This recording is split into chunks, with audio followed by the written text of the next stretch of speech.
Ce qui fait la singularité du festival d'Aix-en-Provence en été par rapport aux autres grands festivals européens, c'est d'abord le cadre. La ville d'Aix-en-Provence qui a un charme immense, qui est dotée de magnifiques monuments, d'hôtels particuliers, de cette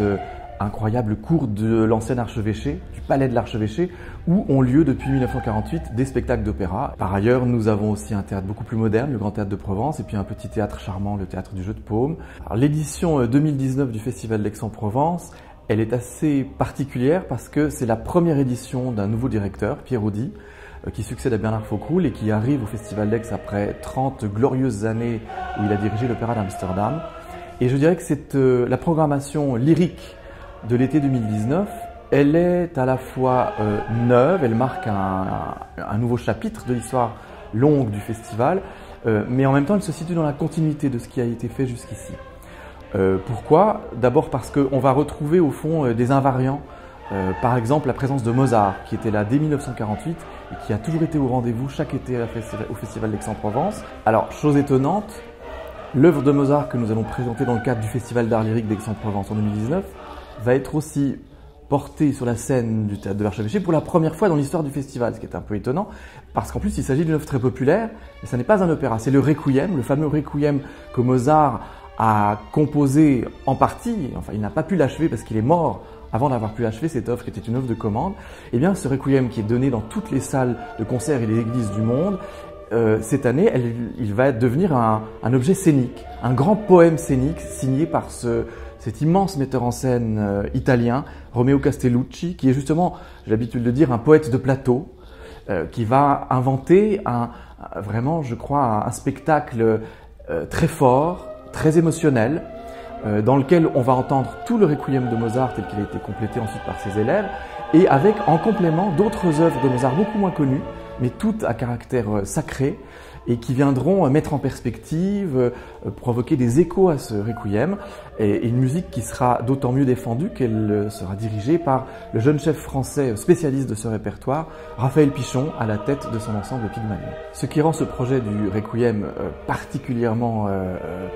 excitant, c'est que on ne sait pas à quoi s'attendre. Évidemment, un Requiem, c'est une messe des morts, ça ne raconte pas vraiment d'histoire, donc qu'est-ce que Romeo Castellucci va bien pouvoir montrer dans son spectacle? Qu'est-ce qu'il va raconter? Alors, comme à son habitude, il va déployer des images très fortes, sachant que la messe des morts, elle est entendue par des vivants, donc et c'est un cérémonial, et le cérémonial, le rituel, il a quelque chose de l'ordre des forces de vie. Donc il y aura aussi ce contraste entre la mort et la vie, avec finalement un requiem qui risque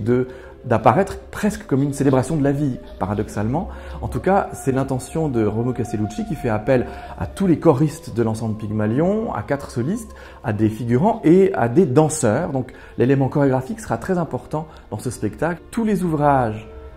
montrés sur les scènes du festival en 2019 le seront pour la première fois dans l'histoire du festival, y compris l'œuvre de Mozart. Alors, c'est un peu mystérieux, mais par exemple, œuvre populaire entre toutes, qui sera donnée pour la première fois au Festival d'Aix, c'est la Tosca de Puccini. Et c'est même d'ailleurs la toute première fois en 71 ans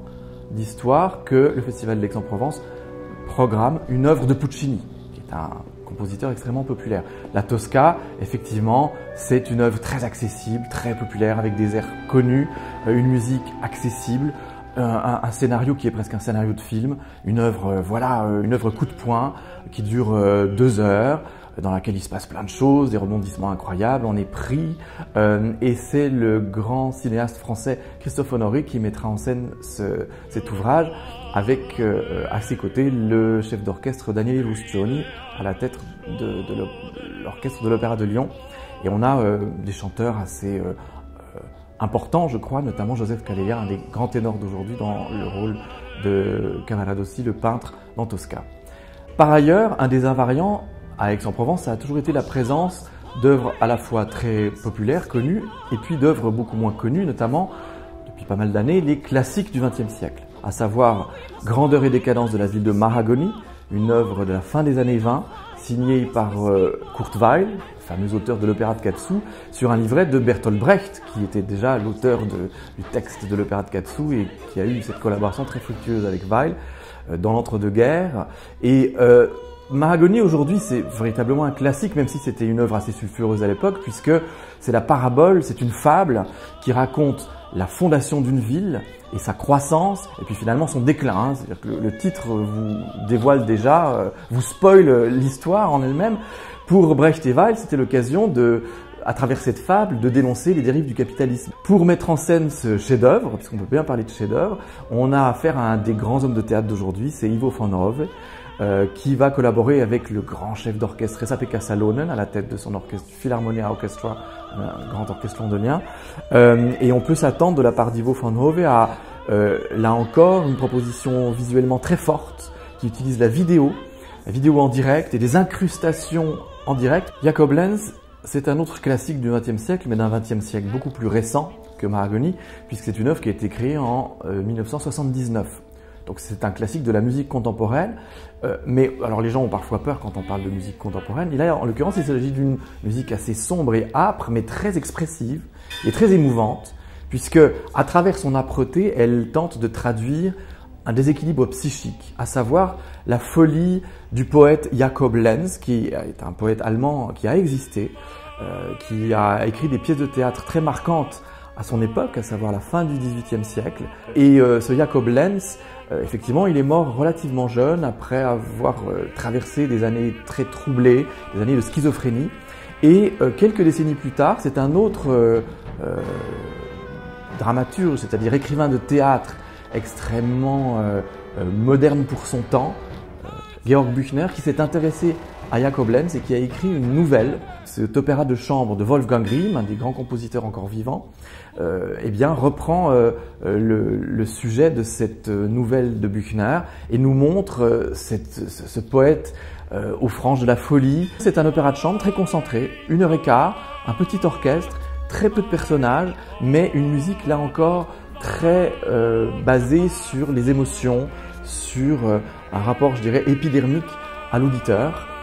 et dans un spectacle qui n'est pas nouveau, que nous reprenons parce qu'il n'a jamais été montré en France, mais qui est dû à une metteuse en scène très importante d'aujourd'hui, c'est Andrea Brett. Et puis, comme chaque année depuis pas mal de temps, le Festival d'Aix va présenter un opéra en création mondiale. Donc, une commande qui a été faite il y a 2-3 ans au compositeur Adam Maor, compositeur israélien, qui a travaillé sur un livret, un texte d'un homme de théâtre de la scène contemporaine israélienne, Jonathan Levy, lequel assurera aussi la mise en scène de cet opéra. Cet opéra s'appelle Les Mille Endormis. C'est un opéra de chambre conçu pour le magnifique bijou qui est le théâtre du Jeu de Paume, petit théâtre à l'italienne au cœur d'Aix-en-Provence. Et ces Mille Endormis, c'est encore une fable, qui évidemment résonne avec la situation actuelle au Moyen-Orient,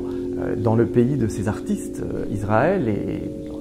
les pays limitrophes, mais il ne s'agit pas d'un manifeste politique. Évidemment, nous sommes au théâtre, nous sommes à l'opéra, donc c'est une proposition poétique. Quand je parle de fable, c'est vraiment ça, c'est une histoire au fond qui devient peu à peu surréaliste, onirique, et la musique d'Adam Maor, elle est tout à fait